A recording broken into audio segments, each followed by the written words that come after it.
You know, from the ads you scroll past on your phone to the big debates you hear on the news, it feels like we're constantly surrounded by people trying to change our minds.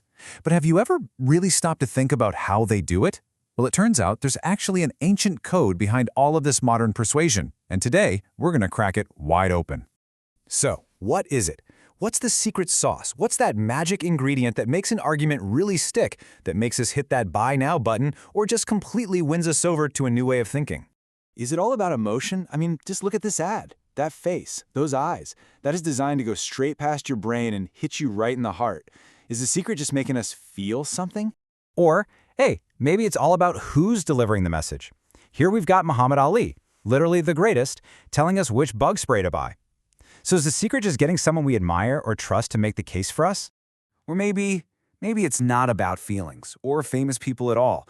What if it's just about pure, simple logic? This Toshiba ad, it doesn't really care about how you feel. It's just listing the facts, the processor, the memory, the price. Is that the best way to convince someone?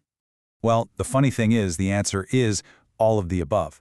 And this isn't some new marketing invention. It's a framework, a code that was figured out over 2,000 years ago by the Greek philosopher Aristotle. He realized that pretty much every persuasive argument falls into three basic categories. He called them ethos, pathos, and logos. Think of these as the three master keys to unlocking persuasion. They form what we call the rhetorical triangle. And trust me, once you understand these three, it's like getting a superpower. You'll be able to build way better arguments yourself, and you'll see right through everyone else's. So let's unlock the first one. Let's talk about ethos, the appeal to credibility. The word ethos actually comes from the Greek word for character. This is all about persuading someone based on the reputation and the authority of the person speaking. It's all about answering the audience's big question. Okay, why should I trust you? Just think about how fast our brains work here. We see a person in a clean office wearing a white coat and boom, we automatically give them some level of authority on teeth. That right there is ethos in action. So people build ethos in a few key ways, right? They'll mention their PhD, they'll talk about their 20 years of experience, or, like in that ad we saw, they'll just bring in a huge celebrity like Muhammad Ali. It's all about building that foundation of trust and making themselves a credible source. Okay, on to the second key, pathos. Now, if ethos is all about the speaker's character, pathos is all about the audience's feelings. Pathos comes from the Greek word for emotion. You can kind of hear it in words we use all the time, like empathy. This appeal is designed to completely bypass your logical brain and go straight for the heart. And we are back to this little guy. This ad is just a masterclass in pathos. This one image is meant to make you feel sympathy, compassion, maybe even a little guilt. And those emotions are incredibly powerful motivators. It's not trying to convince your head, it's trying to win over your heart. Pathos works through things like powerful storytelling, using really vivid language, and, of course, showing evocative images, like, puppies. It taps right into our shared emotions, whether that's love or hope or even fear. And that brings us to the final key to our code logos. Logos. This is the appeal to pure reason.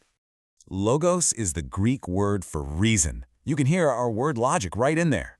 This appeal couldn't care less about the speaker's reputation or how the audience is feeling. It only cares about one thing, a cold, hard, rational argument. And this ad is a perfect example. It's a direct appeal to your head, not your heart.